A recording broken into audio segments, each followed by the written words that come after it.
যে খবরের দিকে নজর রাখবো, পৃথক রাজ্যের দাবিতে রেল অবরোধ।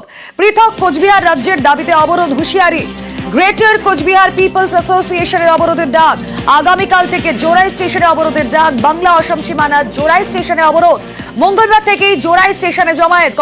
কথা বলবো আমাদের প্রতিনিধি শুভঙ্কর রয়েছেন সঙ্গে। শুভঙ্কর। হ্যাঁ রুমেলা, দেখো, ভারত মুক্তি চুক্তি অনুযায়ী পৃথক কোচবিহার রাজ্যের দাবিতে আগামীকাল সকাল থেকে রেল অবরোধের ডাক দিয়েছে বংশীবর্ধন বর্মন নেতৃত্বাধীন গ্রেটার কোচবিহার পিপলস অ্যাসোসিয়েশন। আগামীকাল সকাল 6টা থেকে অসম বাংলা সীমান্তের বাংলার শেষ রেল স্টেশন জোড়াই রেল স্টেশন, সেই রেল স্টেশনে তারা অবরোধ শুরু করবে। এই জন্য এদিন রাত থেকেই উত্তরবঙ্গের বিভিন্ন জেলা থেকে গ্রেটার কর্মী সমর্থকরা জোড়াই রেল স্টেশন লাগোয়া এলাকায় হাজির হয়েছেন গ্রেটার নেতা বংশীবর্ধন বর্মন সহ গ্রেটারের সমস্ত স্তরের নেতারা।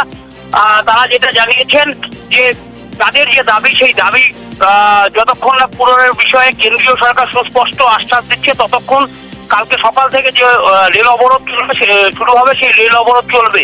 ফলে বলা যায় যে এই যে তাদের এই রেল অবরোধের ফলে কিন্তু ভারতবর্ষের মূল অংশের সঙ্গে উত্তর পূর্বে রেল যোগাযোগ ব্যবস্থা কার্যত বিচ্ছিন্ন হয়ে পড়বে, এমনটাই হুঁশিয়ারি দিয়েছেন। একেবারে আগামীকাল থেকে যে জোড়াই স্টেশনে অবরোধের ডাক এবং তাতে বাংলা অসম সীমানার এই যে জোড়াই স্টেশনে অবরোধ হলে বিচ্ছিন্ন হয়ে পড়বে একাংশ, মঙ্গলবার থেকে জোড়াই স্টেশনে জমায়েতের এই ঘোষণা।